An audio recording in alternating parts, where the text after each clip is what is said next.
بسم اللہ الرحمن الرحیم الحمد للہ رب العالمین والصلاة والسلام علی سید المرسلین محمد وعلی آلہ وصحبہ اجمعین۔ سورہ زخرف کی یہ تیسری مجلس ہے اور آیت نمبر ہے 36۔ اعوذ باللہ من الشیطان الرجیم ومن يعش عن ذکر الرحمن نقیض له شیطانا فهو له قرین۔ اور جو کوئی غفلت برتتا ہے، یعشو رحمان کے تذکرے سے، نقید لہو اس پر ہم مسلط کرتے ہیں یا اس کے لیے مسلط کرتے ہیں، شیطانن ایک شیطان، تو وہ شیطان اس کا یا اس کے لیے قرین ہو جاتا ہے۔ تو شیطان قرین ہوتا ہے یعنی کیا؟ ساتھی۔ متعدد بار یہ قرین آیا ہے کلام پاک میں، تو آج اس کو سمجھنے کی کوشش کرتے ہیں۔ وَإِنَّهُمْ لَيَصُدُّونَهُمْ عَنِ السَّبِيلِ وَيَحْسَبُونَ أَنَّهُمْ مُهْتَدُونَ۔ اب ذرا غور سے سنیے گا۔ اور وہ روکتے ہیں، کون روکتے ہیں؟ جی شیطان۔ شیطان تو ایک ہے جی۔ تو اب اس گرامر کو سمجھنا ہے، تو ابھی ذہن میں رہے، کیونکہ گزشتہ ہم نے شورا میں 15 نمبر آیت پر بتایا تھا، قُلْ آمَنْتُ بِمَا أَنزَلَ اللَّهُ مِنْ كِتَابٍ، ہے نا، نکرہ۔ کیا ترجمہ بتایا تھا؟ ساری کتابوں پر۔ تو وہ آج کھل کر واضح ہو جائے گا کہ ساری کتابیں کیوں۔ اور سوال ادھر سے ہی ہوا تھا، سوال بہت اچھی چیز ہے، لیکن ہر چیز کو اس وقت بتا نہیں سکتے۔ آج مدلل، تو دیکھیے شیطانن ایک شیطان، پھر جمع کیوں؟ لیسدون ہے نا جمع، تو یہ واضح ہو جائے گا آج انشاءاللہ۔ تو یوں کہیے کہ یہ شیطان، اب قرآن ہے ہمارے سامنے، دلیل ہے، جمع سارے شیطان، سارے قرین روکتے ہیں، گمراہ کرتے ہیں، کسے؟ ہم سارے لوگوں کو۔ وَيَحْسَبُونَ أَنَّهُمْ مُهْتَدُونَ، جو مقرون ہے، مطلب ایک گمراہ کرنے والا قرین، دوسرا مقرون، وہ سمجھتے ہیں کہ ہم راہ راست پر ہیں، تو اسے بھی سمجھنا ہے۔ حَتَّى إِذَا جَاءَنَا قَالَ يَا لَيْتَ بَيْنِي وَبَيْنَكَ بُعْدَ الْمَشْرِقَيْنِ فَبِئْسَ الْقَرِينُ، یہاں تک کہ جاء آئے، اب مفرد، ہمارے پاس کون؟ قرین۔ تو مقرون اور قرین جب آئے گا تو اپنے قارن سے کہے گا، یا لیت بینی و بینک بعد المشرقین، ہو مشرق اور مغرب کے درمیان دوری ہوتی، یعنی جو گمراہ کرے گا وہ اس کا قرین، اور جسے گمراہ کیا جائے گا وہ کہے گا، تو مطلب دونوں آئیں گے۔ اس لیے جا آنا، بعض قرات سرے میں جا آنا، کوئی فرق نہیں پڑتا۔ بہت ہی برا ساتھی ہے۔ اب یہ جواب ہے اللہ تبارک تعالیٰ کا، جب وہ جھگڑا کریں گے نا قرین اور مقرون، وَلَن يَنفَعَكُمُ الْيَوْمَ إِذْ ظَلَمْتُمْ أَنَّكُمْ فِي الْعَذَابِ مُشْتَرِكُونَ۔ إِذْ ظَلَمْتُم، ذال اور ذا، اردو میں شاید ذو ہی کہتے ہیں جی، یہ بڑا مسئلہ ہے اردو کا اور عربی کا۔ تو ذال اب نہیں پڑھیں گے، ادغام کر دیں گے ذا میں، تو تجدید یہ علامت ہے کہ پہلے کو چھوڑ دیں، دوسرا پڑھیں۔ اب یہ تمہارا مکالمہ اور جھگڑا قرین اور مقرون کام نہیں آئے گا۔ تو نے گمراہ کیا، تو نے گمراہی کو قبول کیا، مشترک تھے تو عذاب میں بھی مشترک۔ ہم شروع کرتے ہیں ومن یاشو، من یعنی کیا؟ ایک فرد مرد ایک عورت، 2 فرد، 2 عورتیں، سب ومن. یاشو یہ پہلی دفعہ آیا ومن یاشو. ترجمہ اس کا کیا ہے جو نابینا بن جائے، جو اندھا بن جائے، جو تغافل برتے، جو غفلت برتے. یہ سب معنی ہیں ترجمے اس کے، لیکن حقیقت کو سمجھنا ہے. بھائی نابینا کسے کہیں گے، اعمیٰ کسے کہیں گے؟ اعمیٰ میں اور یاشو میں بہت بڑا فرق ہے. بھائی اعمیٰ تو کوئی مادرزاد اندھا ہے، کسی کی بینائی کم ہوئی ہے، ویسے ہم سب اندھے ہیں، اس لیے کہ ہم رات کو نہیں دیکھتے، تو ہم بھی تو اعمیٰ ہی ہوئے نا، مگر کہ کسی واسطے سے دیکھتے ہیں. یہ چیز ہے. کچھ مخلوق ایسی ہے جو دن کو نہیں دیکھتے، رات کو دیکھتے ہیں، لیکن وہ کسی واسطے سے دیکھتے ہیں، اس لیے وہ اندھے ہونے کے باوجود بھی ہم اسے کیا کہتے ہیں؟ بینا کہتے ہیں. تو یہ یاشو یہ اس اعمیٰ میں سے نہیں ہے. جی یہ یاشو کسے کہیں گے؟ تو سنیے، دیکھیے، روشنی وحی کی نازل ہوئی، کتاب روشنی ہے، رسول روشنی ہے، کائنات روشنی ہے، اس کے باوجود بھی یہ نہیں دیکھتا. یعنی روشنی کے کتنے دیے ہیں، کتنے شمع ہیں، کتنے چراغ ہیں، ضرورت ہی نہیں کہ کوئی کہے کہ صرف ایک اللہ کی پرستش کرو. نظر نہیں آتا زمین و آسمان کس نے بنائے، لیکن اس کی رہبری کی گئی، سارے اس کی عقل، شعور، ادراک، فہم کے دیے بجھ چکے ہیں. اسے کہتے ہیں یاشو. تو فرق ہوا نا یاشو کا.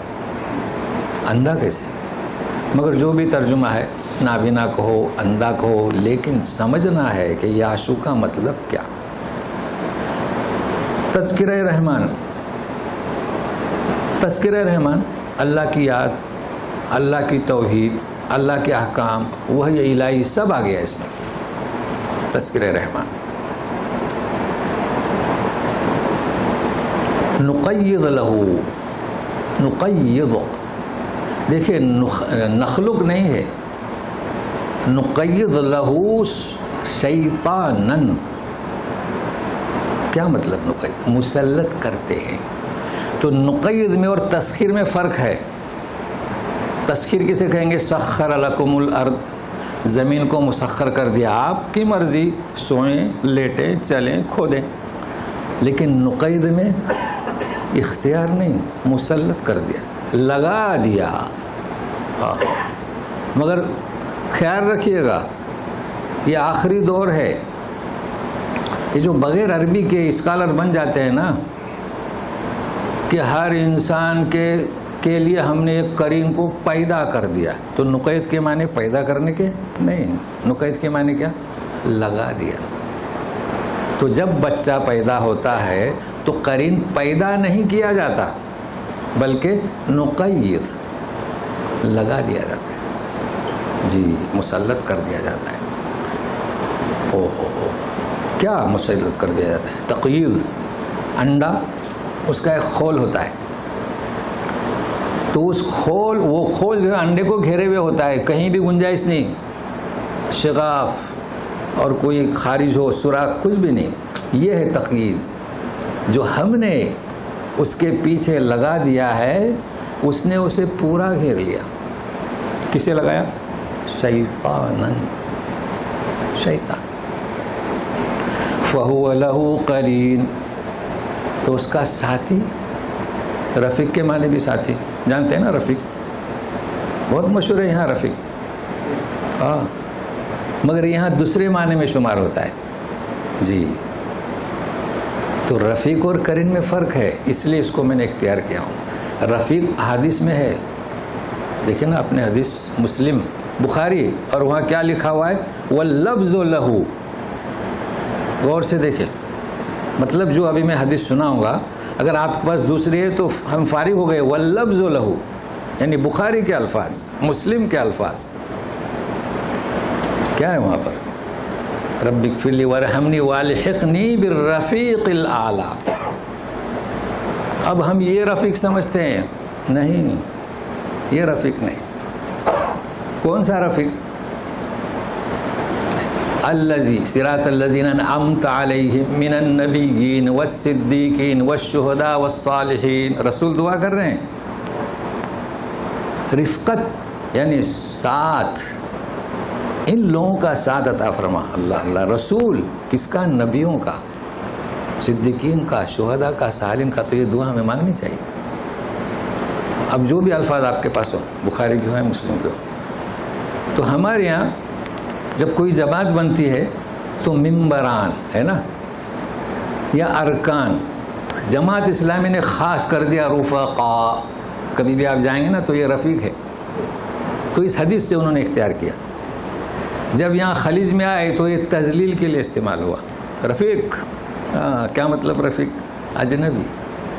تو یہ محاورہ یہاں وہ استعمال ہوا، کیونکہ جو آئے وہ لیبر ذہنیت کے رکھنے والے تھے، تو دیکھا کہ یہ رفیق، تو جو رفیق بولتے ہیں وہ بھی لیبر ذہنیت کے، باقی شریف اور مہذب آدمی کا بھی رفیق سے نہیں پکارتا، دونوں قسم کے لوگ ہیں۔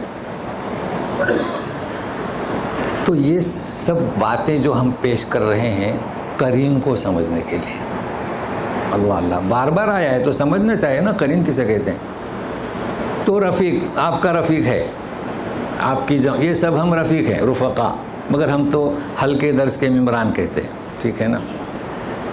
تو قرین بھی ہے، تو قرین میں ہر ایک کا ایک قرین ہے، ہر ایک کا ایک رفیق ہے، تو فرق کیا دونوں میں؟ ہاں اسے سمجھنا ہے، قرین کسے کہتے ہیں۔ ابھی یہاں سے نکل جائیں گے ہمارے ممبران تو ان کے دوسرے ممبر ہیں، فیملی ممبرس ہیں، ہے نا۔ ہاں تو رفیق اسے کہیں گے کہ وقتی طور پر آپ کا رفیق ہے، ہمیشہ نہیں۔ قرین کسے کہیں گے؟ رسی سے باندھا گیا، اب اس آپ کا چھٹکارا نہیں، لگا ہوا ہے پیدائش کے دن سے کب تک؟ روح کے نکلنے تک، یہ اصول یاد کر لیں۔ اب اگر کوئی کہے، آپ بھی مفتی بن جائیں نا، اب اگر کوئی کہے کہ قرین قبر میں اترتا ہے تو اس کا جو کھوپڑی دماغ سے خالی ہے، ایسا کہنے والے کی۔ وہ قبر میں کس لیے اترتا ہے بتائیے؟ کیا مقصد اس کا؟ پتہ نہیں کیا لوگوں کو ہو گیا، کیسے کیسے اسکالر بن گئے۔ بھائی قرین کا کام کیا؟ آپ کے ساتھ میں لگا دیا تاکہ وہ وسوسہ اندازی کرے، گمراہ کرے، لیسدونہم، اور ثابت کرے کہ خلیفے کا میں مستحق تھا، یہ انسان نہیں، اس کا کام ہے۔ اب جب وہ مر چکا بات ختم ہو گئی۔ تو بہرحال یہ قرین، ابھی بہت کچھ جاننا ہے قرین کے بارے میں، تیار رہیے گا کیونکہ پھر دوبارہ آ رہا ہے قرین۔ فَهُوَ لَهُ قرین، تو سن لیے نا، ہر ایک کے ساتھ قرین ہے، ہمیشہ ہے۔ ماں بھی نہیں رہی تھی، استاد بھی نہیں، باپ بھی نہیں، دوست بھی نہیں، گہرا دوست بھی نہیں، کون ہے ساتھ میں؟ ہاں۔ اب شیطانن، سنیے، نکرہ کسے کہیں گے؟ اصل میں لوگوں کا تصور غلط ہے، لوگ سمجھتے ہیں کہ نکرہ یعنی ایک، نکرہ کے معنی ایک یا کوئی یا کچھ، بالکل صحیح ہے۔ پھر معرفہ کے معنی کیا؟ یعنی جسے معرب باللام بنایا گیا، سارے نہیں، یہ بھی یہ نوٹ کر لیں گرامر والے، معرفہ کے معنی خاص، ذالک الکتاب، خاص کتاب۔ تو رسول یہ نہیں کہہ رہے ہیں کہ میں خاص کتاب پہ ملائے، وہ تو آپ پر اتری۔ تو نکرہ کے معنی یاد کیجئے، کوئی ایک، کچھ اور سارے، عام۔ آپ کو نکرہ پڑھیں گے نا، ابھی بچوں کو یہ سب بتائیں گے تو وہ پریشان ہو جائیں گے نا۔ تو نکرہ کے معنی کیا؟ عام، عمومی اسے کہیں گے۔ اب عام تو عربی میں ہے عین سے، انہیں تو پھر عام ہو جائے گا جی، عام، جنرل۔ نکرہ کے معنی کیا؟ جنرل۔ تو بیتم من بیوتن، آپ کو گھر دکھائے گئے، فعل دکھائے گئے، چلیے صاحب، مینیجر نے کہا کہ کون سا فعل پسند ہے؟ آپ نے کہا بیتم من بیوتن، تو سارے گھروں میں سے یہ میں نے پسند کیا۔ اور اگر آپ نے کہا کہ اخترت البیت، تو آپ نے ایک ہی، آپ نے سب کو دیکھا ہی نہیں، فرق سمجھ میں آیا نا۔ تو معرفہ یعنی خاص۔ تو ابھی اس آیت کی شرح ہو گئی آج مکمل۔ بما انزل اللہ من کتاب، ساری کتابیں، تورات، زبور و انجیل، اور اگر ایک کتاب ہوتا تو کیا اس کتاب پر، تو اس میں کمال کیا ہے؟ انہوں نے تو انکار کر دیا نا، نہیں، یہود و نصارہ کے مقابلے میں آمنتو من کتاب، ساری کتابوں پر. تو نکرہ کا گرامر نوٹ کر لیں جی، مگر بچوں کو اتنی مشتمل نہ ڈالیں، وہ تو آپ بڑے ہیں نا جی. تو سنیے، لَيَسُدُّونَهُمْ، یہ قرین جمع آ گیا نا، سارے روکتے ہیں سبیل سے، صراط مستقیم سے. لیکن یہ عجب مسئلہ ہے، یحسبون انہم مہتدون، جنہیں گمراہ کیا جاتا ہے وہ سمجھتے ہیں کہ ہم راہ راست پر ہیں. اللہ اللہ، یہ بڑا عجب مسئلہ ہے. دوسرے نہیں، میں ہمیشہ بات کرتا ہوں اپنوں کی. شیخ سعدی صاحب نے لکھا ہے، ہم چون دیگر نیست، یہ بیماری ہم میں ہے. قرآن کے حامی ہم نہیں، قرآن کے ہم حامی نہیں، قرآن سے ہمارا کوئی دور کا بھی واسطہ نہیں. جتنے بھی لوگ آج دیکھیں آپ، مبلغ، دعوت دینے والے، جماعتی، سبوں میں یہ جذبہ پایا جاتا ہے، انہم مہتدون، کہ ہم ہی راہ راست پر ہیں. اچھا، اور دوسرے؟ تو جنت ایک محدود ہے، لمیٹیڈ ہے، کہ مختص آپ کے لیے کر دی گئی. یہ صحیح نہیں، درست نہیں. واقعی اگر آپ راہ حق پر ہیں تو ٹھیک بات ہے، مگر یوں گمان کرنا کہ ہم ہی راہ حق پر ہیں، نہیں. دیکھیے، توحید بالکل صحیح ہے، درست ہے. دیکھیے، بہت کچھ اس میں بیان کرنا ہے. کیا بیان کروں کہ رائے حق کسے کہتے ہیں، تو اسے کتاب پر بیان کریں گے. کتاب کا ذکر ہے، بہرحال اس کو آپ ذہن میں رکھیے گا. تو معلوم ہوا نکیرہ کا گرامر، اور یہ کہ یہ بہت عجب بیماری ہے انسانوں میں کہ ہم ہی رائے حق پر ہیں، نہیں، بلکہ صحابہ کرام کا سلسلہ یہ تھا کہ دن میں کیا شمشیر ہے نا، تبلیغ، اگر امن و امان، لیکن صبح کیا یستحسرون، سحری کے وقت کیا اللہ کی بارگاہ میں ہوتا ہے تو معاف کر دے ہمیں، ہے نا. اتنا کرنے کے باوجود بھی جن کی تعریف رضی اللہ عنہ ورضوا عنہ، مگر ہمارے یہاں کیا ہے، ہم تو تھوڑا سا اگر ہم نے کام کر لیا نا تو ہم ہی کام کر رہے ہیں. یہ جذبہ نہیں ہونا چاہیے. اس کے لیے کیا جڑیں، قرآن سے جڑیں. تو ابھی تیار رہیے سننے کے لیے. یہاں حتی اذا جاءنا، اچھا جب یہ آئے گا ہمارے پاس، کون؟ دونوں، کریم بھی اور قارن بھی، جیسے کہ قرات سبیہ ہے، یا ایک جسے گمراہ کیا وہ آئے گا. اب جب آئے گا تو کسے پکڑے گا؟ قرین کو. کیا کہے گا؟ یا لیت بینی و بینک، او ہو کاش کہ تیری میری ملاقات ہی نہیں ہوتی. بعد المشرقین،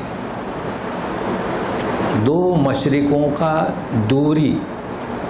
اب آپ پوچھیں گے دو مشرق کون سی ہے نا، دو مشرق کون سی؟ دیکھیے، میں تو قرآن سے اس کے معنی بتاؤں گا، وہ اسکالرز بتاتے وہ نہیں. کبھی بھی پہلا اور افضل جواب کون سا؟ قرآن کا، کہ دو مشرق کون سے، وہ بھی بتاؤں گا، وہ بھی صحیح ہے، غلط نہیں ہے. مگر لوگ کیا سمجھتے ہیں یہی صحیح ہے، اس پر وہی نازل ہوئی. نہیں، قرآن کی آیت. تو سنیے، دو مشرق، کیا مطلب دو مشرق؟ سورہ نساء کی 11 نمبر آیت آپ ضرور اس کو دیکھیں. اس کی دلیل پیش کر رہا ہوں. کیا ہے؟ وَوَرِثَهُ أَبَوَاهُ، اب ابانے، تو ہو ساکت ہو گیا اس کے، تو اس کے دو باپ یعنی کیا؟ ماں. لیکن ماں کا اپنی طرف سے ترجمہ نہیں کرنا. اچھا، یہاں مسئلہ نہیں بتا رہا ہوں، میراث کا ایک ریفرنس دے رہا ہوں، صرف حوالہ. وہ تو سورہ نساء کی شرح میں جانا پڑے گا نا. تو سنیے گا دلیل. وَرِثَهُ أَبَوَاهُ فَلِأُمِّهِ الثُّلُثُ، اللہ، دو باپ تو یہ ماں باپ کو ابوا کہا گیا. ہو گئی دلیل. کہا کہ ابواہو، دونوں اس کے باپ، تو اس کی اگر وارث ہیں تو ماں کو کتنا؟ 1/3. تو معلوم ہوا کہ ابوا سے مراد کیا؟ ماں باپ. چلیے اور ایک لے جائیں. وَلِأَبَوَيْهِ لِكُلِّ وَاحِدٍ مِّنْهُمَا السُّدُسُ، دونوں باپ کے لیے، یعنی کیا؟ دونوں ماں باپ کے لیے.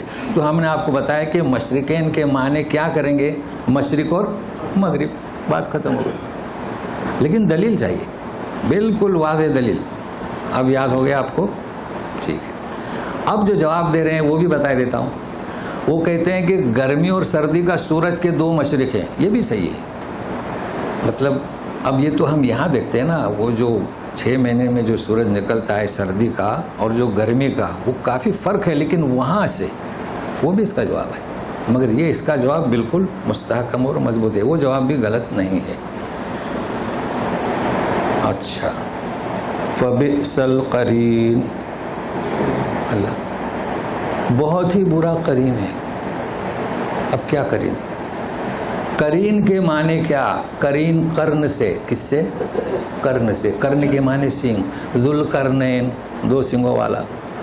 تو سینگ چونکہ اس کے کیسے رہتے ہیں؟ قریب، اس کے معنی اس میں شامل ہیں قرن. تو آپ کو مسئلہ بھی بتا دوں، گزشتہ بھی سوال ہوا تھا، مسائل میں بھی دلچسپی رکھتے ہیں، سنیے گا. ذوالقرنین 2 سینگوں والا ہے نا، اور یہ جو ساتھ ہے یہ بھی قرین. اس کی سب دلچسپی ہے یہ، یعنی یہ ہمیشہ کے ساتھی، کھول رسی سے بندھے ہوئے. سینگ بھی دیکھو، وہ جو اس کو نکل آیا وہ ہمیشہ سے اس کے ہاتھ میں ہے. مگر مجھے یہ نہیں بیان کرنا ہے، سنیے گا. نبی کریم صلی اللہ علیہ وسلم نے فرمایا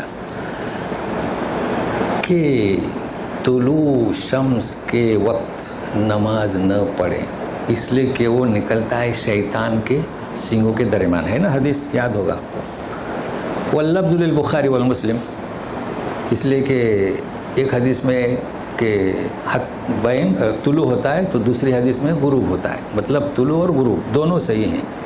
تو کیا مطلب ہے نا؟ مطلب کیا یہ سورج طلوع ہوتا ہے وہ دونوں سینگوں کے درمیان؟ نہیں، ایسا تو نہیں ہو سکتا نا. لیکن حدیث اپنی جگہ صحیح ہے، بالکل صحیح ہے. لیکن تفسیر میں غلطی نہ کریں. سورج کتنا بڑا ہے آپ جانتے ہیں، تو اس سے بھی زیادہ ہے نا، زمین سے کئی گنا بڑا ہے. وہ 2 سینگوں میں سے کیسے نکلے گا؟ تو سائنس آپ کو سپورٹ کرے گی سمجھنے کے لیے. تو کیا مطلب؟ پہلے زمانے سے لوگ پوجا کرتے آ رہے ہیں کس کی؟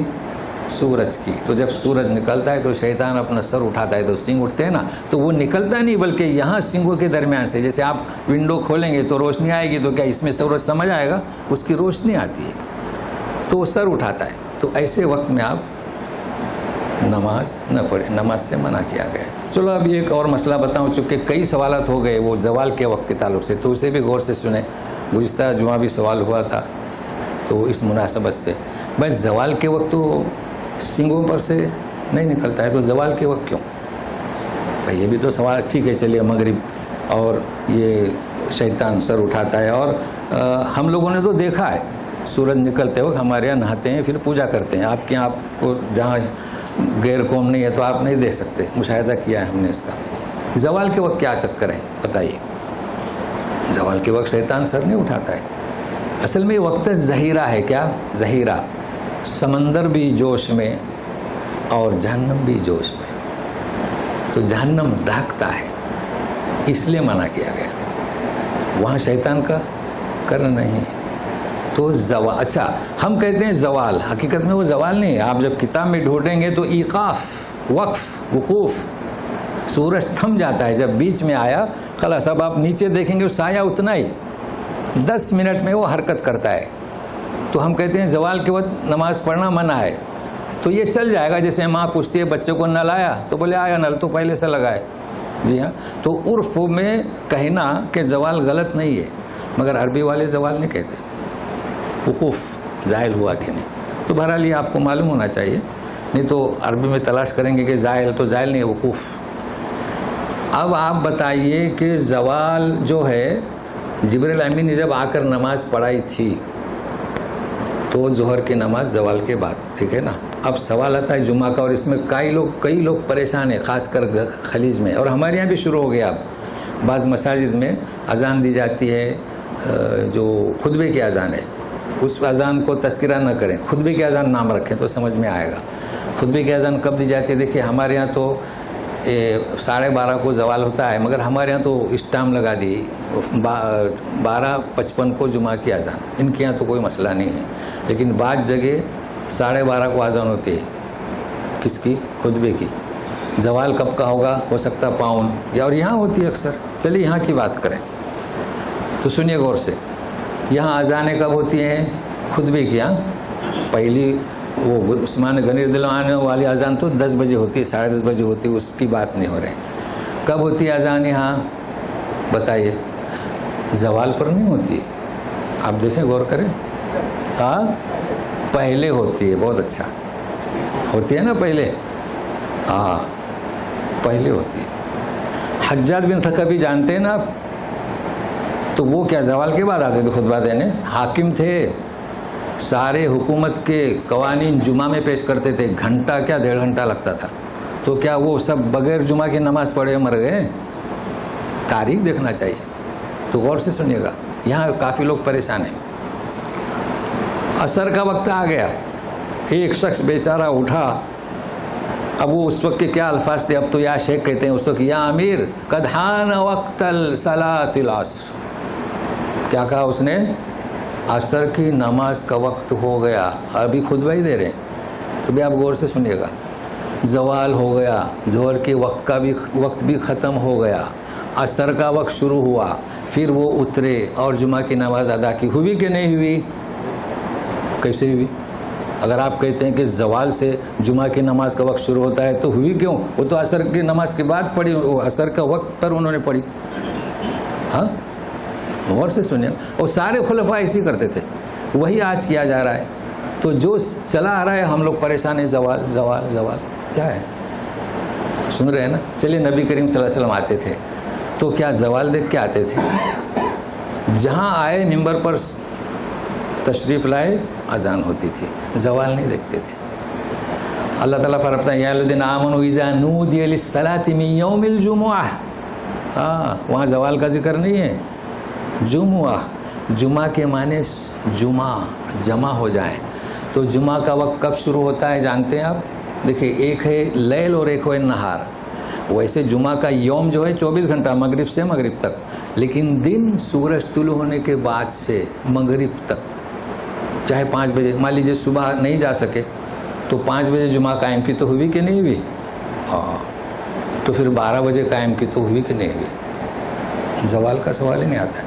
اب رہا عورتوں کا مسئلہ. اسے بھی سنیں خواتین، سنیں گی انشاءاللہ. جو خواتین ہمیشہ نماز پڑھتی ہیں، پابند ہیں، وہ جانتی ہیں کہ زوال کب ہے. انہیں محسوس ہوتا ہے کہ آج تو جمعہ کی اذان پہلے ہوئی ہے. چونکہ وہ ظہر پڑھتی ہیں، جمعہ نہیں. تو انہیں کب نماز پڑھنا چاہیے؟ ظہر کی اپنے وقت پر. وہ پہلی اذان کو نہ دیکھیں. مسئلہ واضح ہوا نا. پہلی اذان کو یا خطبے کے اذان کو نہ دیکھیں کیونکہ وہ ظہر پڑھ رہی ہیں. جمعہ کی بات ہے. تو انشاءاللہ آپ لوگ مطمئن رہیں. کہیں بھی جائیں آپ یہ نہ دیکھیں امام آنے پر نماز جمعہ کا وقت شروع ہو گیا. اب رہا سوال کہ کچھ لوگ جو بزد ہیں وہ عالم دین نہیں، لمیٹیڈ، شافی، مالکی، حنبلی، محدود فقہ کے عالم ہیں. تو اسے عالم اب ہم لوگ سمجھتے ہیں عالم. اب کیا کیا جائے؟ دیکھیے جو سند دی جاتی ہے نا اس پہ لکھا رہتا ہے. ہماری سند پہ لکھا ہوا ہے اتنی کتابوں کا پڑھا ہوا ہے، یہ کتابیں پڑھا سکتا ہے. تو عالم دین ہم سمجھتے ہیں، پبلک سمجھتے ہیں عالم دین. عالم دین تو یہ نہیں ہوتا ہے. تو بہرحال یہ ہم نے بے سلقرین اس سے ہم نے یہ واضح کر دیا. چونکہ کئی سوالات تو آج تشفی ہوئی جمعہ کے دن کی، اس کو لوگوں کو سمجھائیں. جی وَلَن يَنفَعَكُمُ الْيَوْمَ إِذ ظَّلَمْتُمْ أَنَّكُمْ فِي الْعَذَابِ مُشْتَرِكُونَ. اس آیت کو شروع کرنے سے پہلے ایک مسئلہ یہ درپیش ہے کہ جب کوئی انسان مر جاتا ہے نا تو اسی کی آواز میں کوئی آتا ہے. یہ کون؟ کبھی آپ کو سابقہ پڑا ہوگا. شہر والوں کو کیا سابقہ پڑے؟ بھائی ایک شخص مر گیا نا تو اسی کی آواز میں آتا ہے کوئی. تو یہ کون ہوتا ہے؟ جی اس لیے کہ وہ ہمیشہ ساتھ میں رہتا ہے، اسے پتہ ہے.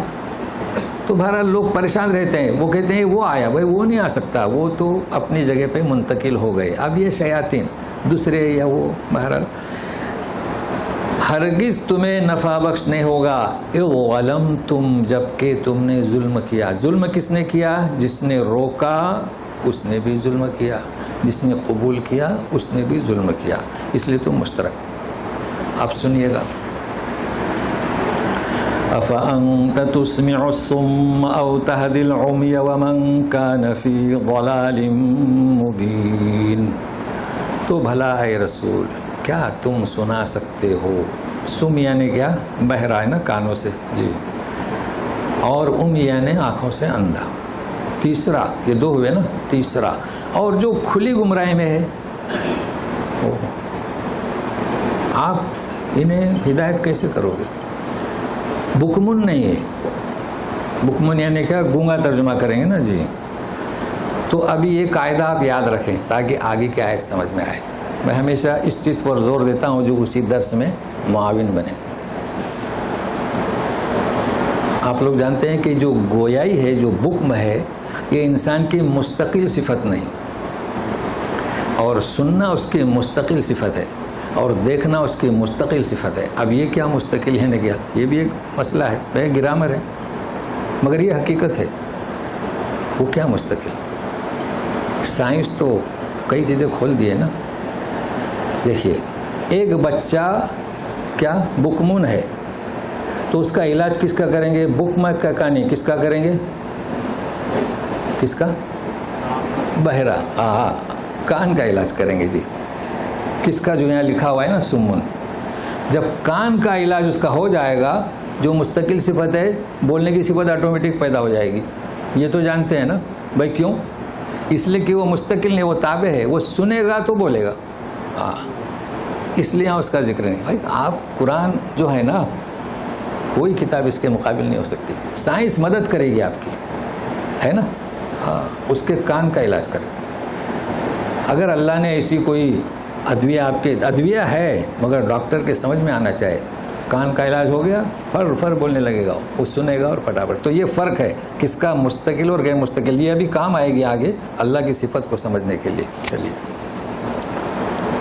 تو بہرحال جو بہرا ہو، گونگا ہو، اور سری گمراہ کیوں کہا گیا؟ یہ کون سی تیسری چیز ہے؟ مطلب کیا آپ انہیں سنا رہے ہیں ایک چیز، اور آپ انہیں دکھا بھی رہے ہیں. ان کی توجہ نہیں تھی سمندروں کی طرف تو آپ تذکرہ کر رہے ہیں، مگر وہ بیچارہ کھلی گمراہی میں ہے، شرک کی غلاظت. تو کہا کیا جا رہا ہے کہ اے رسول، جو اس قدر سے یعشو کے بعد آیا ہے، یہ اس میں یہ اندھاپن ہے، غفلت ہے، جس کے دلوں کے چراغ بجھ چکے ہیں. آپ کی ذمہ داری نہیں کہ آپ ان کے دلوں میں داخل کر دیں. اصل میں یہ کہا جا رہا ہے. آپ کیوں پریشان ہیں؟ اور جو سلی گمراہی میں ہے جی. تو ہمیں بھی یہی، جب آپ دعوت دیں گے لوگوں کو تو اس صفت کا خیال رکھنا چاہیے کہ ہم اس کے ذمہ دار نہیں کہ کسی میں داخل کر دیں. تو اس سے کیا پیدا ہوگی ہمارے اندر؟ صفت خشوع، خضوع، نفرت نہیں، پیار، محبت، الفت. مقصد کیا؟ دعوت کو پہنچانا ہے. اب یہ رسول کو تسلی کے لیے کہا جا رہا ہے فَإِمَّا نَذْهَبَنَّ بِكَ فَإِنَّا مِنْهُمْ مُنْتَقِمُونَ. یہ منتقم کو سمجھنا ہے، اتنا جو بتلائے. تو فَإِمَّا یعنی کیا؟ فَإِن اور نون داخل ہوا میم میں، فَإِمَّا. ٹھیک ہے نا. تو اگر ہم آپ کو نَذْهَبَنَّ بِكَ، آپ کے ساتھ جائیں نہیں، آپ کو لے جائیں، یعنی کیا؟ وفات دے دیں. ٹھیک ہے. فَإِمَّا نَذْهَبَنَّ فَإِنَّا مِنْهُمْ، اگر ہم آپ کو وفات دے دیں، ان لوگوں کو، کن کو؟ جو سم ہے، ہے اور دلال مبین میں ہے، آپ کو اگر ہم وفات دے دیں، لے آئیں، تو یاد رکھیے انہوں نے جو گستاخی کیے ہم ان سے انتقام لے سکتے ہیں. تو تسلی بھی نا، فَإِنَّا مِنْهُمْ مُنْتَقِمُونَ. لیکن اگر ایسا نہیں کیا، اب ہم نے آپ کو وفات دینے سے پہلے ہی تو سنیے، او نُرِيَنَّكَ الَّذِي وَعَدْنَاهُمْ فَإِنَّا عَلَيْهِمْ مُقْتَدِرُونَ. یہ ہے کہ ہم بات چیز دکھائیں جو ہم نے ان کے لیے وعدہ کیا ہے، یعنی کن کا؟ ظالمین کے لیے، تو ہم اس پر قادر ہیں. تو دو پہلو ہوئے. ایک پہلو کون سا؟ یہ ہے کہ آپ کے رہتے ہوئے ہم ان کی گرفت کریں، اس پر بھی ہم قدرت رکھتے ہیں، بہت آسان ہے. مگر ہم کیوں ڈھیل دے رہے ہیں؟ لطف و کرم و عنایت. لیکن اس کا مطلب یہ نہیں ہے کہ آپ کو ہم اٹھا لیں، نہیں، ہم انتقام لینے پر قادر ہیں. یہ تو مفہوم واضح ہوا نا. لیکن سوال یہ آتا ہے کہ یہ جو انتقام ہے کیا اللہ کی صفت ہے؟ یہ سوال. ذرا غور سے سنیے گا. کچھ لوگ جو جادو وغیرہ کرتے ہیں نا، کسی دشمن کو، اپنے بھائی کو نقصان دینا، تو یا منتقم. تو کس نے آپ سے کہا کہ منتقم اللہ کی صفت ہے؟ اب ہماری بات آپ کو کام آئے گی. منتقم بھائی ہم انتقام لیں گے. بھائی رحمان اللہ کی صفت ہے, اللہ کا نام ہے, یہ خاص نام ہے, کسی اور کے لیے بولے نہیں جا سکتے, باقی صفات بندوں کے لیے بھی ہیں, اللہ کے لیے بھی نہیں, لیکن یہ منتقم کیا ہے؟ تو آپ کو معلوم ہونا چاہیے کہ اللہ کی کیا ہم نے بتلایا تھا پہلے, نہیں وہ گویائی مستقل صفت نہیں, جی بتایا تھا نا, گویائی انسان کی مستقل صفت نہیں, وہ اس کے تابع ہے, تو اب آپ کو مدد ملے گی. اللہ تعالیٰ جو انتقام لیتے ہیں کبھی آپ یا منتقم نہ کہیں, اگرچہ آپ کو کتابوں میں ملے. یہ انتقام لینا اللہ کی صفت نہیں, مستقل نہیں, بلکہ اگر کوئی مجرم ہے تو مجرم کو ہم انتقام لیتے ہیں, سزا دیتے ہیں, تو مستقل صفت نہیں ہوئی. اس کے لیے ضروری ہے کہ کوئی مجرم ہو. مان لیجیے کہ کوئی مجرم ہی نہیں ہے تو سمجھ رہے ہیں نا اس چیز کو, مستقل صفت نہیں. تو فَإِنَّا مِنْهُمْ مُنْتَقِمٌ, اور ہم انتقام کیوں لیں گے؟ تاکہ عدل انصاف کی دنیا قائم ہو. ورنہ ایسا نہ کہیں کہ ان اللہ یامر بالعدل والاحسان, لہذا جو مجرم ہے اسے سزا ملے گی, دنیا میں ہو یا آخرت میں ہو. اس کا مطلب کیا ہے؟ اللہ تعالیٰ جو انتقام لیتے ہیں وہ کس بنا پر, بنیاد پر وہ مجرم ہے. تو انسان جو بولتا نہیں ہے وہ کس بنیاد پر, کہ وہ سنتا نہیں ہے. واضح ہوا؟ چلیے اب تیار رہیے گا, اب تو اصل روح ہے قرآن کی. اے رسول فَاسْتَمْسِكْ بِالَّذِي أُوحِيَ إِلَيْكَ إِنَّكَ عَلَى صِرَاطٍ مُسْتَقِيمٍ. یہ تو رسول کے لیے, تو آپ سوچیں گے رسول کے لیے, ہمارے لیے بھی ہے. سنیے, وَإِنَّهُ لَذِكْرٌ لَكَ وَلِقَوْمِكَ وَسَوْفَ تُسْأَلُونَ. اس میں ہم بھی آ گئے, تو اب سننے کے لیے تیار ہیں نا؟ جی سنیے. یہ کیفیت ہے آپ کے ساتھ, یہ مجرم ہے, سنتے نہیں, سمجھتے نہیں, لیکن آپ کیا کریں؟ تمسک بالذی اوحی الیک, تھامے, ناراض نہ ہو, نالا نہ ہو, تھامے. اب تھامے کا مطلب کیا؟ جو اس کے احکام ہیں اس کی تلاوت, اس کا سمجھانا, سب کچھ اس میں شامل ہے. یہ تو ذمہ داری آپ نے کم حق کو ادا کر دی, تو مجھے اس پر زیادہ وضاحت کی ضرورت نہیں. اور آپ صراط مستقیم پر ہیں, یہ بھی آپ جانتے ہیں کہ ان کا راستہ آپ کا راستہ. صراط مستقیم آپ جانتے ہیں جو منزل مقصود تک پہنچائے, اور ان کے راستے منزل مقصود تک نہیں پہنچاتے. لیکن وضاحت کس کی کرنا ہے؟ وَإِنَّهُ لَذِكْرٌ لَكَ وَلِقَوْمِكَ. اور یہ کیا؟ وحی الہی, یہ کتاب, ذکر کے معنی کتاب, یہ نہ صرف آپ کے لیے اور ولی قومک, قوم کے لیے. تو زبور کس کے لیے نازل ہوئی؟ داؤد اور ان کی قوم. تورات موسیٰ علیہ السلام کی قوم. انجیل عیسیٰ اور ان کی قوم, ٹھیک ہے نا؟ اور وہ بنی اسرائیل کے لیے بھی, چونکہ وہ تجدید کے لیے آئے تھے. تو یہ کتاب کس کے لیے؟ رسول. اور تو ہم ان کی قوم میں سے ہیں کہ نہیں؟ ہم تو بڑے فخر سے کہتے ہیں کہ امت محمدیہ میں سے اللہ ہمیں معاف کر دے, یہ تو ہمیں یاد ہے. مگر اللہ نے جو تم سے عہد لیا کہ یہ کتاب آپ کے لیے اور آپ کی قوم کے لیے, اسے ہم نہیں سمجھ رہے. اب میں سنیے, وَسَوْفَ تُسْأَلُونَ, سب اس میں علماء کا ذکر ہے. بتائیے پھر ہم کیوں کہتے ہیں وَسَوْفَ تُسْأَلُونَ؟ تم میں سے ہر ایک کی باز پرس ہونے والی ہے. کس کے تعلق سے؟ اس قرآن کے تعلق سے.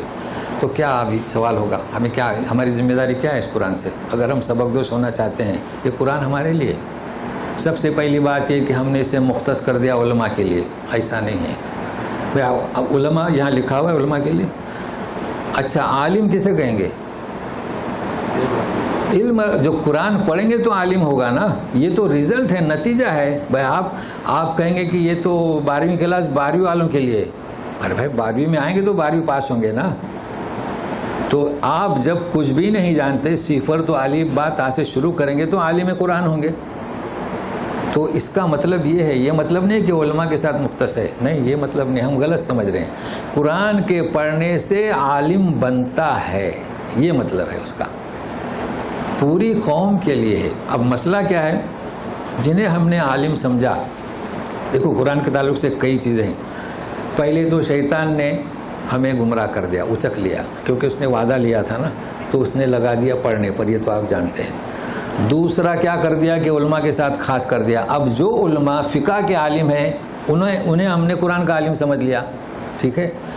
اب رہا سوال درس قرآن. اگر عالم درس قرآن دیتا ہے وہ دے ہی نہیں سکتا, کیونکہ 7 سال کیا پڑھا, فقہ, وہ خود درس قرآن کیسے دے گا, نہیں دے سکتا. لیکن کچھ نکلے, کیونکہ جلالین پڑھائی جاتی ہے, کچھ بعض بچے ذہین ہوتے ہیں, انہوں نے درس قرآن شروع کر دیا تو اس کو منسوخ کہاں کیا, جماعت اسلامی کی طرف. اب کیا قرآن جماعت اسلامی کا ہے؟ ہاں, قرآن کا درس دینے ہی نہیں دیتے, یہ مسئلہ ہے. اچھا, پھر اور اسکالرس آئے, انہوں نے کیا کہا, وہ قرآن کو سیکھنے کی ضرورت ہی کیا ہے استاد کی, پڑھو ترجمہ پڑھو. اچھا ترجمہ پڑھو. ان سے پوچھے آپ نے ترجمہ پڑھا کیا؟ تو نہیں پڑھا. جب آپ نے نہیں پڑھا تو لوگوں کو ترغیب کیسے دیں؟ سیکھو. کس سے سیکھو؟ ماہر قرآن سے سیکھو. جیسے ہم نے بتایا نا, جو قرآن سے قرآن کی دلیل. چلیے سنیے, اس کے لیے 2 دلیلیں آپ نوٹ کر لیں, ترجمے سے کام نہیں چلے گا. سورہ جمعہ میں کیا ہے,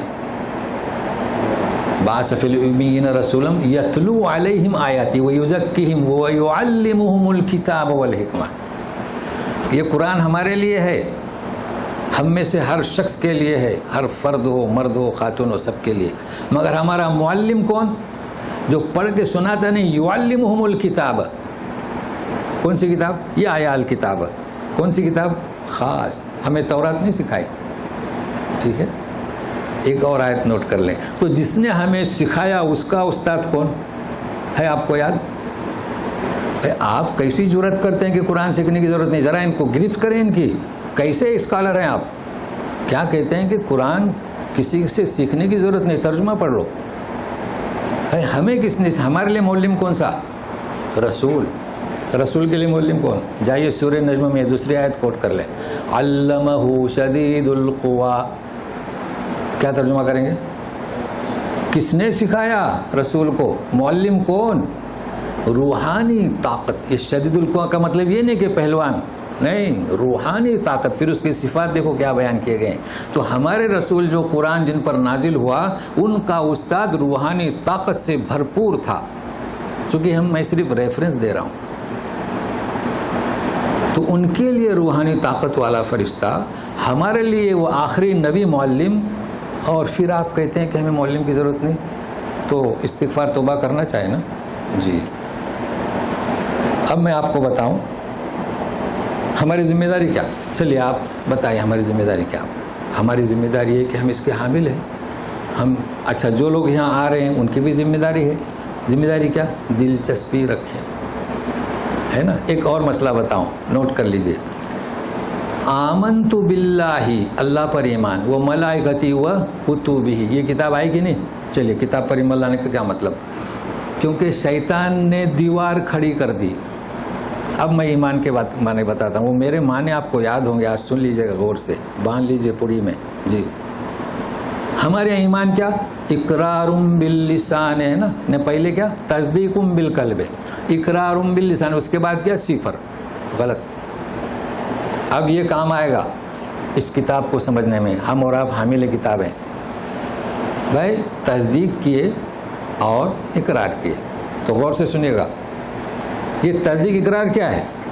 جھوٹ بھی ہو سکتا ہے. اچھا, میں نہیں کہہ رہا ہوں, دلیل کوئی بھی بات. قرآن سورہ منافقین میں جائے, اذا جاءک المنافقون, جب منافقین آئیں گے آپ کے پاس, قالوا نشہد انک لرسول اللہ. کیا گواہی دی انہوں نے؟ تم اللہ کے رسول ہو. کتنی بڑی بات کہی, رسول.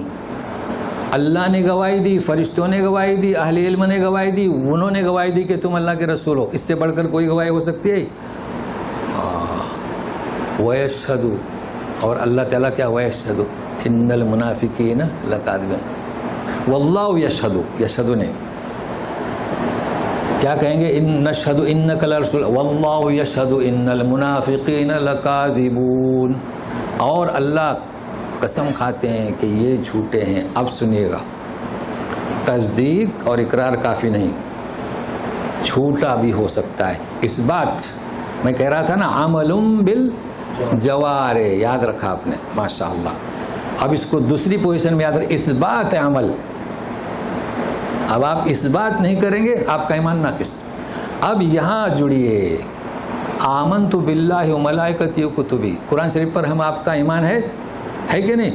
جھوٹ، مطلب ہے کہ سمجھانے کے لیے، یقیناً جھوٹ. اس بات کہاں ہے بتاؤ؟ ایک عالم دین جسے دنیا میں عالم دین سمجھا، فاضل، مفتی اور علوم قرآن کی ڈگری، اور مسجد میں بیٹھتا ہے، وہ فضائل عمل کی کتاب پڑھتا ہے. اس کا نام کیا؟ اثبات نہیں. آپ تو پڑھ رہے ہیں، اللہ کے رسول پڑھتے تھے، جمعہ خطبہ پڑھ رہے ہیں، اس کا نام عالم دین. کسے ہم نے عالم سمجھا؟ دیکھیے میری باتیں تلخ ہیں لیکن حقیقت ہے. حقیقت کو تلخ نہیں سمجھنا چاہیے. وہ مفتی، وہ فاضل، وہ کتاب پڑھ رہا ہے، کیوں؟ اس لیے کہ اس کی ڈگری میں یہی لکھا ہوا ہے، عالم دین نہیں لکھا ہوا ہے. ہم نے سمجھا عالم دین. سمجھے میری بات کو؟ جی اللہ اللہ. اما سمجھائیں لوگوں کو، چونکہ صلاحیت نہیں، اور جن کو صلاحیت ہے لوگوں نے دبوچ لیا. نہیں، یہ جماعت اسلامی. اللہ. تو اب ہماری آپ کی ذمہ داری کیا؟ ہاں، تو کیا رہا تھا؟ اگر آپ عمل بالاثبات کتاب کا نہ دیں گے تو کتاب کے ایمان میں بھی جھوٹے ہیں، اللہ کے ایمان میں جھوٹے ہیں. جو ہم کہتے ہیں آمنت باللہ، اگر کیا عمل بالجوارح، اثبات عمل نہ کریں تو جھوٹے. فرشتوں پر تو کوئی عبادت کرنا نہیں ان کی، لیکن کتاب پر اگر آپ عمل بالجوارح، اثبات عمل نہیں کریں گے تو ہم سب جھوٹے. اللہ تعالیٰ ہمیں جھوٹ سے بچائے، نجات دے. وہ لیسدونہم، یہ قرین ہمیں بہکا رہے ہیں، ہر ایک کے ساتھ قرین ہے، ہم کچھ نہیں کر سکتے، ہمیشہ ساتھ میں ہیں. تو یہ بات واضح ہو گئی، اور یہ میرا پیغام ہمیشہ سے رہا ہے، اگرچہ یہ تلخ رہے. تو انشاءاللہ اللہ تعالیٰ ہمیں قرآن کے تقاضوں کو سمجھنے کی توفیق عطا فرمائے. اس کے تقاضے آپ جانتے ہیں، میں وقت نہیں لگانا چاہتا. الذین آتیناہم الکتاب یتلونہ حق تلاوتہ، حق کی تلاوت ادا کرے. حق کی تلاوت کیسے کہتے ہیں؟ منتر نہیں، اس کے معنی سمجھ کر. ترجمہ کوئی چیز نہیں، سن لیجیے گا، ترجمہ سپورٹ کرے گا، مدد کرے گا، سائنس جیسے سپورٹ کرے گی. اصل کیا؟ تعلیم. اب سنیے، عجیب آیت آ رہی آپ کے ہمارے سامنے، سنیے گا. اے رسول، وَاسْأَلْ مَنْ أَرْسَلْنَا مِن قَبْلِكَ مِن رُّسُلِنَا وَجَعَلْنَا مِن دُونِ الرَّحْمَٰنِ آلِهَةً يُعْبَدُونَ. اے محمد صلی اللہ علیہ وسلم، مطلب یہ تو ہم کہہ رہے ہیں، اللہ تعالیٰ تو نہیں کہہ رہے. مطلب اے رسول یعنی محمد صلی اللہ علیہ وسلم، پوچھو. کس سے پوچھو؟ من ارسلنا من قبلک، تم سے جو ہم نے پہلے رسول بھیجے نا جتنے، ان سے پوچھو. ذرا سنیے غور سے. یہ پہلی بات سمجھنے کے لیے کافی محنت کرنی پڑے گی. کیا ہم نے رحمان کے سوا کوئی ان کے لیے معبود بنا رکھا کہ جس کی پرستش کی گئی؟ پہلی بات یہ ہے کہ ذرا آپ نے غور کیا، رسول سے کہا جا رہا ہے کہ پوچھو. وہ تو سب فوت ہو چکے تھے. ہاں، تو جو رسول کو زندہ سمجھتے ہیں ان کی تو چاندی ہو جائے گی. دیکھیے رسول سے کہا جا رہا ہے موسیٰ علیہ السلام سے پوچھو، عیسیٰ ابن مریم سے پوچھو، ہے نا؟ جی صاحب. ہاں تو سنیے، وہ کہیں گے وہابی جو ہے گمراہ ہے، اور کہتے ہیں قرآن میں دیکھو لکھا ہوا ہے پوچھیے، وہ تو ٹیلی فون لگا ہوا ہے. جی ایسا نہیں ہے صاحب. تو کیا جو قرآن گمراہ بھی ہوتا ہے اور اللہ ہدایت بھی دیتا ہے، لیکن عما جو بہرا، اندھا اور جو سری گمراہی میں، اسے کہاں سے ہدایت ملے گی؟ جس وقت یہ قرآن شریف نازل ہوا کوئی نبی نہیں تھا، آپ ہی تھے. تو کیا مطلب؟ دیکھیں وَاسْأَلِ الْقَرْيَةَ الَّتِي كَانَتْ حَاضِرَةَ الْبَحْرِ، بستی سے پوچھو. اللہ بستی سے پوچھو یعنی بستی والوں سے پوچھو. تو رسولوں سے پوچھو یعنی امتوں، اس رسول کی امتوں سے پوچھو. موجود تھے یہودی تو رہی کوئی بات نہیں رہی. اچھا، بعضوں نے اور بھی ایک من گھڑت روایت نقل کی، اسے بھی سن لیجئے گا. بعضوں نے کہا کہ یہ کہا گیا جب معراج پہ جائیں گے نا تو سارے نبیوں سے پوچھو، یہ بھی بیان کیا ہے. تو بہرحال کیا کیا بیان کرتے ہیں، ایسا نہیں ہے. قرآن کا اسلوب جو ہے وہ، تو یہ میں نے واضح کر دیا. اچھا، آپ غور کریں گے کہ رحمان اس صورت میں کافی مرتبہ آیا ہے. رحمان پہلے سے مانوس تھے، بس ایک قریش کو انکار تھا. اللہ تعالیٰ فرماتے قل ادعوا اللہ اب ادعوا الرحمان. یہ دو نام ایسے ہیں کہ مخلوق میں سے کسی کے نام کوئی رکھتا بھی نہیں. ہمارے رکھتے ہیں اللہ بخش، اصل میں اس کے معنی کیا ہوتے ہیں؟ اس کا نام اللہ نہیں، اس کا معنی فارسی میں بخشندہ. اللہ بخش کے معنی کیا؟ تو بخشندہ رکھے نا، یہ اللہ بخش کیوں رکھتے ہیں؟ جی یہاں تو انٹری بند ہو جائے گی، بولیں گے انت اس اسم کا اللہ رو. ہاں جی ایسا ہوا ہے، ایسا ہوا بھی ہے. تو یہ بخشندہ، یہ رحمان اور یہ اللہ. تو یہ کہنے کا مقصد ہے کہ یہاں پر اس لیے پیش کیا گیا ہے زیادہ تر رحمان، چونکہ قریش اس سے مانوس نہیں تھے اس وجہ سے، اور یہ ان کے لیے ہے نا. تو بہرحال یہ میں نے بتلا دیا. اللہ بخش کے معنی کیا؟ جس کی مغفرت ہو چکی، تو اس کے لیے مناسب لفظ کیا ہے؟ بخشندہ. چلیے اب قصہ شروع ہو رہا ہے کس کا؟ موسیٰ علیہ السلام کا. تو یہ موسیٰ علیہ السلام کا قصہ کئی دفعے ہو چکا ہے، لیکن ہم اس کے آپ کو روح بتاتے ہیں اور پھر قواعد جو ہوں گے وہ اور جتنا بھی ہو سکے. اصل میں مقصد یہ ہے یہاں یہ موسیٰ علیہ السلام کا قصہ لانے سے کہ اس رسول کی اور موسیٰ کی اور اس قریش کی اور اہل دربار فرعون، ان کے حالات یکساں ہیں. تو وارننگ دی جا رہی ہے کہ جس طرح سے وہ بھی بڑی شان و شوکت والا تھا فرعون، تم بھی بڑی شان و شوکت والے ہو. جس طریقے سے انہوں نے انکار کیا تم بھی انکار کر رہے ہو. جس طریقے سے ہم نے موسیٰ کی مدد کی، کامیاب کیا، اس طرح سے ہم اس رسول کی مدد کریں گے. یہ ہے اس کی روح. اب ظاہر ہے کہ ہم قواعد سے گرامر سے تو سنیے. وَلَقَدْ أَرْسَلْنَا مُوسَىٰ بِآيَاتِنَا إِلَىٰ فِرْعَوْنَ وَمَلَئِهِ فَقَالَ إِنِّي رَسُولُ رَبِّ الْعَالَمِينَ. ہم نے بھیجا موسیٰ علیہ السلام ہماری نشانیاں لے کر فرعون اور اس کے سرداروں کی طرف.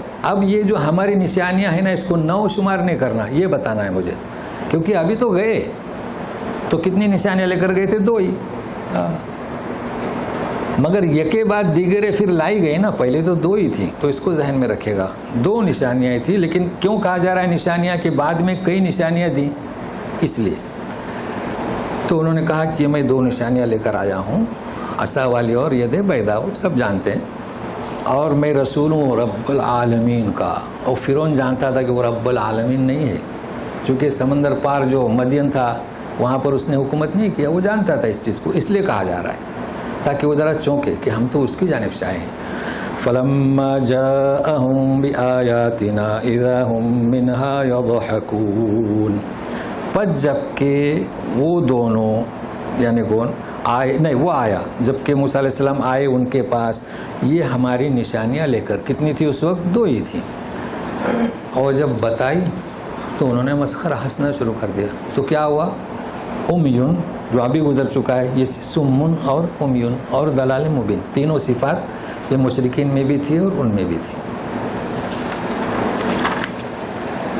وَمَا نُرِيهِم مِّنْ آيَةٍ إِلَّا هِيَ أَكْبَرُ مِنْ أُخْتِهَا وَأَخَذْنَاهُم بِالْعَذَابِ لَعَلَّهُمْ يَرْجِعُونَ. اور جب بھی ہم نے کوئی انہیں نشانی دکھائی تو پہلے سے بڑی تھی. اکبر من اختیار یعنی جو نشانیاں تھیں آپس میں بہن تھیں تو پہلے سے بڑی تھی. وَأَخَذْنَاهُم بِالْعَذَابِ لَعَلَّهُمْ يَرْجِعُونَ. ہم نے ان کی عذاب میں گرفت کی تاکہ وہ لوٹیں. اب یہاں یہ جو عذاب ہے اس عذاب کی طرف توجہ نہ جائے جہاں غرق ہوئے، نہیں، یرجون ہے. تو میں طریقہ بتا رہا ہوں، اسلوب ایک آئیڈیا، کیونکہ یہاں کیا یرجون ہے، لہذا تفسیر کرتے وہ مثال نہ دیں جہاں غرق ہوا، وہ تو آخری مرحلہ تھا نا، یہ خیال رکھیں. اچھا، اکبر من اختیہ ہے تو آپ جانتے ہیں پہلے جو ہے یہ 2 نشانیاں، پھر جو سب سے بڑی نشانی جو ہے وہ سر عام جو سانپ، وہ جو جادوگروں کو مغلوب کر دیا گیا، یہ بھی نشانی. اور اس کے بعد جو بھی نشانیاں ہیں مینڈک کی، وہ بڑی بڑی نشانیاں تھیں. اور یہ سب اس لیے کہ وہ رجوع کریں. پھر وہ تو غرق ہوئے، وہ تو آخری مرحلہ تھا. چلیے. وَقَالُوا يَا أَيُّهَا السَّاحِرُ ادْعُ لَنَا رَبَّكَ بِمَا عَهِدَ عِندَكَ إِنَّنَا لَمُهْتَدُونَ. تو انہوں نے کہا کہ اے جادوگر اپنے رب سے کہو. اللہ اپنے رب سے، ابھی بھی اعتراف نہیں. یعنی سنیے، جب عذاب نے گھیر لیا، وہ عذاب 9 نشانیاں جانتے ہیں نا آپ جی، عذاب کا، پانی کا، میڈک کا، خون کا بیان ہو چکا ہے. اب پریشان ہو گئے. اللہ تعالیٰ کا مقصد کیا تھا؟ رجوع کریں. تو رجوع ہو رہے ہیں مگر اصل جھوٹے. رب جان گئے کہ فرعون کے پاس کچھ نہیں، تو بولے تمہارے رب سے جو تم سے عہد کیا ہے نا تو پھر ہم راہ راست پر آ جائیں گے. چنانچہ دعا کی موسیٰ علیہ السلام نے. تو سنیے فلما کشفنا عنہم العذاب اذا هم ينکثون, ہم نے عذاب کو دور کر دیا. کیوں؟ لعلہم یرجعون. مگر انہوں نے کیا کیا؟ نکس, عہد کو توڑ دیا. اب سنیے وَنَادَى فِرْعَوْنُ فِي قَوْمِهِ قَالَ يَا قَوْمِ أَلَيْسَ لِي مُلْكُ مِصْرَ وَهَٰذِهِ الْأَنْهَارُ تَجْرِي مِن تَحْتِي أَفَلَا تُبْصِرُونَ. آواز دیا, سبوں کو جمع کیا, اس لیے کہ اس وقت تو یہ الیکٹرانک میڈیا اتنی نہیں تھی نا, تو ڈفری بجا کر لوگوں کو جمع کرتے تھے. تو ایک دن ساروں کو دعوت دیا اور جمع کیا. کیا کہا؟ آواز لگائی اپنی قوم میں کہ میری قوم, کیا یہ میرا مصر ملک اور یہ نہریں جو میرے نیچے بہتی ہیں تم دیکھتے نہیں ہو؟ یہ کہہ رہا ہے. مطلب وہ مائل ہو رہے تھے موسیٰ علیہ السلام کی طرف, اس لیے یہ کہہ رہا ہے تم دیکھتے نہیں ہو. پھر کیا کہہ رہا ہے؟ ام انا خیر من هذا الذي هو مہین ولا يكاد يبین. کیا میں بہتر ہوں اس سے جو مہین, ذلیل کیوں کہہ رہے ہیں؟ اس کے پاس سلطنت نہیں تھی, غریب گھرانے سے تھے. ولا یکاد یبین, اور اپنی بات کو بھی پیش نہیں کر سکتا. وہ کیا تھی؟ بچپن میں لکنت تھی, جانتے ہیں آپ. پھر دیکھو کیا کہہ رہا ہے, فلولا القی علیہ اسورۃ من ذہب او جاء معہ الملائکۃ مقترنین. اس پر سونے کے کنگن کیوں نہیں اسے پہنائے گئے, یا فرشتوں کی جماعت مقترنین ایک جماعت کیوں نہیں آئی. دیکھیے ہماری جب دلہن آتی ہے نا تو زیوروں سے آراستہ کرتے ہیں, ممتاز ہوتی ہے نا. ہماری بہن بیٹی بھی رہتی ہے, لیکن جو دلہن آئی اس کے اوپر اسے آراستہ کیا جاتا ہے. تو پہلے زمانے میں دستور تھا, اگر کسی کو حاکم اپنا کوئی شعبہ دیتا تھا راشننگ کا, صفائی کا, یعنی منسٹر, تو پہلے یہ تھا کہ اس کے سونے کے کنگن پہنا کر اس کو ممتاز کر دیا جاتا تھا. اس حساب سے وہ کہہ رہے ہیں. تو یہاں کنگن کی کیا ضرورت ہے؟ ابھی قرآن نے بیان کیا, یہ تو عورتوں کی صفات ہے نا, عورتوں کا مزاج ہے. تو مطلب ہے کہ اگر رسول ہے, اللہ نے اسے رسول بنایا ہے, تو سونے کے کنگن کیوں نہیں اس کے اوپر؟ تو واضح ہوا نا مطلب. جی یہ کہا جا رہا ہے. فاستخف قومه فاطاعوه. یہاں تھوڑی توجہ دیں. کیا آیات آخری ہیں لیکن توجہ چاہتا ہوں. فاستخف قومه فاطاعوه انهم كانوا قوما فاسقين. اللہ فاستخف قومه, کیا مطلب؟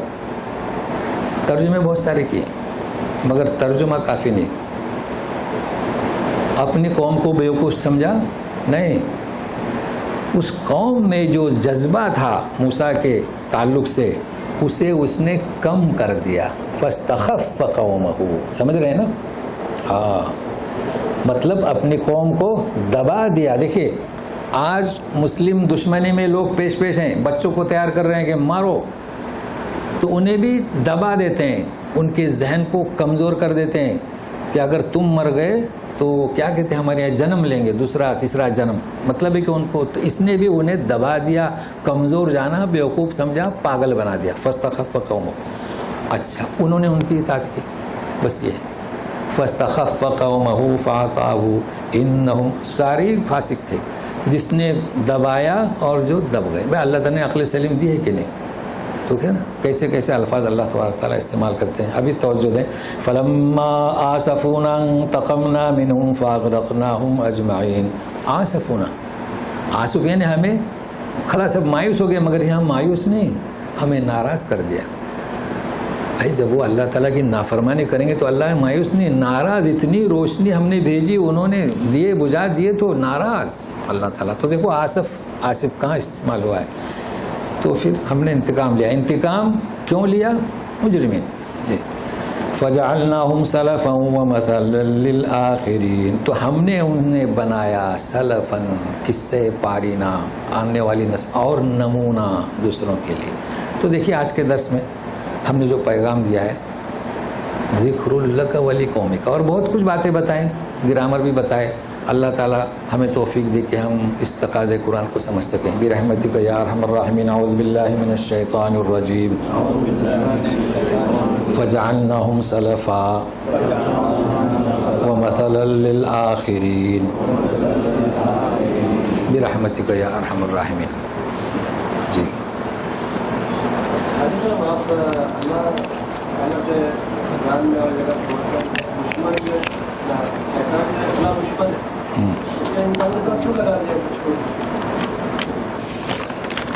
جی انسان کا کھلا دشمن ہے. جی اور کچھ دوسرے سوال سے متعلق جو آپ نے بتایا کہ جمعہ کا نماز کا شروع ہو گیا, جی تو مسئلہ جو ہے یہاں پہ ہم لوگوں کے درمیان وہ ہے تحیۃ المسجد کے نوافل, جی وہ پڑھیں گے یا نہیں پڑھیں گے؟ جی بہت اچھا. اور دوسرا یہ کہ جب ہم طواف کے لیے یا عمرے میں جاتے ہیں اور اگر عصر کے وقت ختم ہوا طواف, عصر اور مغرب کے درمیان کوئی نماز نہیں ہے, جی پھر وہ طواف کے جو مسئلہ ہے وہ مغرب کے بعد پڑھیں گے؟ جی بہت اچھے سوالات سارے سب اسی مناسبت سے ہیں. 3 تو ہو گئے, چوتھا بولیے. کہیے. یہ سوال کا اگر وقت ہے ہاں تو سوال کے وقت آپ بتا رہے ہیں کہ وہ جہنم جو ہے وہ دہکائی جاتی ہے. تو اس وقت تو اور زیادہ سجدے میں گر جانا چاہیے, بات کرنی چاہیے, مزہ. ہاں مگر ایک بہتر تو یہ کہ اس قانون اور ظہر یا حقوق کے حوالے سے ہم دیکھتے ہیں کہ ہم لوگ محاورے استعمال کرتے ہیں کہ 900 بلی کھا کے حج پر چلی, اور اپنا یہ کہ روزے نماز بخشوانے گئے تھے تو روزے بھی کرنے پڑ گئے. جی جی جی اس طرح کی کیا یوز کرنی چاہیے, کیا یہ توہین ہے؟ بالکل بالکل صحیح ہے. تو سنیے, پہلا کھلا ہوا دشمن ہے. تو ان کا سوال یہ ہے کہ شیطان کو ہمارا کھلا دشمن کیوں کیا گیا, سمجھے؟ تو شیطان کو کھلا ہوا دشمن نہیں کیا گیا, شیطان دشمن ہو گیا. تو اللہ تعالیٰ آپ کو تنبیہ وارننگ دے رہے ہیں کہ یہ تمہارا کھلا ہوا دشمن ہے, فاجتنبوہ, اس سے بچو. مطلب آپ کو بتا رہے ہیں, جیسے کوئی بتاتا ہے میاں صاحب ادھر سانپ ہے, سمجھ گئے نا, کھلا ہوا دشمن, ٹھیک ہے نا. اب رہا سوال کہ یہ قرین جو ہے یہ تو اختیار ہے, یہ امتحان ہے اللہ تعالیٰ نے جو امتحان کے لیے کیے ہیں, شر اور خیر. دوسرا سوال انہوں نے کیا تحیۃ المسجد ہے نا, ان کا سوال ہے نا, زوال کے وقت تحیۃ المسجد جب آپ جمعہ کے لیے جاتے ہیں تو تحیۃ المسجد پڑھے یا نہ پڑھیں. دیکھیے سیرت میں یہ کہنا چاہ رہا تھا کہ مادر کا جی جب اس کو کھلا دشمن ہے تو وہ کس کو جائے بہکائے گا, جی اس نے چاہے اسے بہکائے گا. ہاں جی جی. لیکن آپ اللہ تعالیٰ نے ہمارے ساتھ کیوں لگایا؟ ہاں کیوں لگایا, چونکہ ایک ایک آدمی کے ساتھ لگا ہوا کیوں ہے. ہاں جی, جو کرین, اصل میں آپ کو کرین کہنا چاہے تھا, کرین کہیں, چونکہ کرین شیطان اور ہے, کرین کو ایک ساتھ کیوں لگا دیا گیا. ہاں یہ بھائی کرین کو کیوں لگا دیا گیا, تو شیطان نے چیلنج کیا ہے نا, شیطان نے چیلنج کیا, جانتے ہیں نا. تو اللہ تعالیٰ چیلنج کریں گے کہ نہیں کریں گے, سوچنے کی بات ہے, وہ تو مخلوق ہے. پھر ہم آپ کس کا ساتھ دیں گے, معمولی بات نہیں, انہوں نے سوال کیا ہے نا, لیکن کرین اس نے چیلنج کیا ہے. تو اللہ تعالیٰ نے کیا چیلنج دیا, جاؤ اللہ عباد اللہ المخلصین. تو یہ ہاں معمولی بات نہیں, چیلنج کیا ہے, اللہ تعالیٰ نے لگا دیا. تو اب ہمیں کس کا ساتھ دینا چاہیے, اللہ کا. سمجھ رہے ہیں نا, بہت اچھا سوال ہے آپ کا. چلیے تحیۃ المسجد دیکھیں, غور سے سنیے. نبی کریم صلی اللہ علیہ وسلم جو ہے حجرے میں رہتے تھے اور صحابہ کرام نماز کے لیے آتے تھے. تو آتے ہی وہ تحیۃ المسجد ادا کرتے تھے, وہ زوال نہیں دیکھتے تھے. اب یہ ہماری تنگ نظری, ہم نے کیا سمجھ لیا کہ زوال کے بعد تحیۃ المسجد, زوال کا سوال نہیں تھے. مسجد میں آئے, تحیۃ المسجد پڑھ لیا اور بیٹھے, انتظار میں رہتے تھے. اب انتظار, اگر وہ کوئی قرآن پڑھتا تھا, کوئی نماز پڑھتا تھا, نفل بھی پڑھ سکتے ہیں. تو جمعہ کی پہلے والی سنت نہیں تھی. اور جب نبی کریم صلی اللہ علیہ وسلم تشریف فرما ہوتے تھے تو خطبے کی اذان ہوتی تھی, تو آپ تحیۃ المسجد پڑھیں. اور کیا سوال کیا آپ نے آخر میں, اسی ہاں طواف سے. جی یہ بھی عجب مسئلہ ہے, ہم نے بتا دیا. دیکھو حدیث ہے, یا بنی ہاشم کے الفاظ جو فرق ہوں گے چونکہ آپ نے ابھی سوال کیا ہے, لیکن ترجمہ بتاؤں, یا بنی ہاشم عبد مناف لا تمنوا لأحد, کسی کو منع مت کرو. پہلے نماز کا ذکر ہے کہاں, حرم میں, ھذا البیت یطوف. پہلے کس کا ذکر ہے, طواف کرنے سے کسی کو مت رکو. تو میں اس پر بتلایا تھا کہ حرم میں جائیں گے تو تحیۃ المسجد نہیں ہے, تو آپ کو یاد ہوگا طواف. او یصلی فی ای وقت لیلا او نہار. آپ کو یہ حدیث کافی ہے کہ نہیں, وہ معلم ہمیں سکھاتا ہے, جسے جبریل امین نے سکھایا. کیا سکھایا, کہ کسی کو مت روکو, اب ہم روکنے والے کون کہ عصر کے بعد نماز مت پڑھو. آپ نے عمرہ کیا عصر کے بعد, ٹھیک ہے نا, عمرہ ہو گیا آپ کا, نماز کیوں نہیں ہوئی؟ ایک سوچنے کی بات ہے. دیکھو عقلی دلیل کہ آپ کا عمرہ ہو گیا عصر کے بعد, تو عمرے کی جو نماز ہے وہ کیوں نہیں ہوئی؟ نقلی دلیل کیا؟ نقلی یعنی عصر سے, یہ حدیث. مسئلہ واضح ہو گیا. آپ پڑھیں عصر کے بعد فجر, اور اگر آپ کا یقین ہے اس فقہ پر کہ نماز نہیں ہوتی تو عمرہ بھی نہ کرے.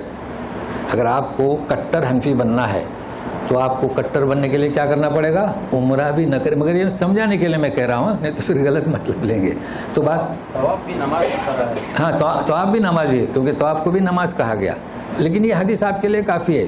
کبھی بھی زوال اور آپ جاتی طواف شروع کر دیں, زوال کو نہ دیکھیں اور کسی نہ دیکھیں, غروب کو نہ دیکھیں اور طلوع کو بھی نہ دیکھیں. مقام ابراہیم کی جو نماز ہے ہاں, وہ نفل ہے یا واجب ہے؟ نہیں, یہ دیکھیے, یہ جو نماز ہے نا, یہ حنفیہ نے نام دیا واجب الطواف کا, مگر ہم چونکہ اختلاف میں نہیں جاتے نا, ہم نہیں چاہتے بار بار ذکر کریں, اور دوسروں نے نام دیا ہے سنت. تو وہ مسئلہ بات کا نہیں ہے. اگر آپ نے طواف کیے اس وقت آپ نے نماز نہیں پڑھی, بات ختم ہو گئی, آپ کا عمرہ ہو گیا. جس طریقے سے سجدے تلاوت ہے نا, اس وقت آپ سجدے میں گر پڑے, اگر نہیں کیے تو بات ختم ہو گئی. مگر جس کو واجب کا جو نام دیا ہے نا, اس وجہ سے وہ قضا کرتے ہیں. تو ابھی تو واضح ہو گیا نا. اچھا, آپ نے سوال کیا, واضح ہوا نا. اب کیا سوال تھا؟ ہاں, جہنم.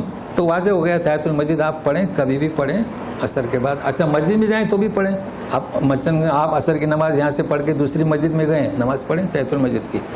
اچھا, جہنم دہکائی جاتی ہے, تو اس وقت نماز پڑھنے سے یہ کیا کہہ رہے ہیں کہ زیادہ ہونا چاہیے تھا؟ نہیں, یہ زوال جو سورج جو گرم ہوتا ہے نا, اس وقت ہمارا مزاج بھی ایسا رہتا ہے. کیا رہتا ہے مزاج؟ گرم. وہ صفت جسے کہتے ہیں شیطانی صفت. تو اس کے لیے آپ کو وہ حدیث کام آئے گی, مدد کرے گی. بکریوں کے ریوڑ میں نماز پڑھو, حدیث ہے. اونٹ کے ریوڑ میں نماز نہیں پڑھنا. اب بکریوں کے ریوڑ میں اس کا پیشاب بھی ہے, اس کی منگنیاں بھی ہیں, منگنی بولتے ہیں نا, وہ بھی ہے, وہاں نماز پڑھ سکتے ہیں ہٹا کر. وہاں بہت ساری بدبو آ رہی ہے, لیکن اونٹ کی نہیں, کیونکہ اونٹ میں شیطانی صفت ہے. سمجھ رہے ہیں نا. تو جہنم جب گرم ہوتی ہے تو مزاج ہر انسان کا اس وقت گرم ہوتا ہے. اس لیے ہمارے یہاں بڑے لوگ روکتے تھے کہ باہر نہ جائیے, تھوڑا رکیے. تو اس وقت آپ نماز اس لیے نہ پڑھیں. لیکن جمعہ کے دن وہ بات ختم ہو گئی, آپ نے غسل کیا, اب مجلس مبارکہ ہے, اس لیے آپ نہ زوال کو دیکھیں نہ سینگ کو دیکھیں. برحمتک یا ارحم الراحمین. چلیے, سوال ہے, اس کا سوال جواب آپ شاید اگلے جمعہ کو. جی, یہ تو رمضان میں بند کر دیا جاتا ہے, کہ یہ قریب ہے کہ بند کر دیا جاتا ہے؟ ٹھیک ہے. اور دوسری بات ہے, رمضان میں جو ہے جو روزے رکھے, پہلے کے تو مجھے رمضان میں روزے رکھائے گئے تھے جبکہ ان سے کتاب نازل ہوئی تھی, اور پہلی کی امت میں بھی شیطان بند کر دیا جاتا تھا, یا صرف کسی امت کا خاصہ ہے کہ اس میں شیطان بند کر دیا جاتا ہے؟ جی, مطلب سوال آپ کا یہ کہ رمضان میں کون سے شیاطین بند کیے جاتے ہیں, یہ. دوسرا کیا؟ پہلی امتوں میں بھی رمضان میں ہی روزے رکھے جاتے تھے اور شیطان بند کیا جاتا تھا. ہاں, اس کے لیے بھی جی جی, یہ جی بہت اچھا. اور قریب تو ہم دنیا میں کبھی دیکھے ہی نہیں. اچھا, ہم قیامت میں کیسا پہچانے کہ یہ ہمارا قرین ہے, تو جو ہے ماشاء اللہ. اصل میں اللہ یہ کرے کہ ہمارا مقابلہ نہ یہاں ہو نہ وہاں ہو. آمین کو ہو بس. تو پہچاننے کی ضرورت کیا ہے؟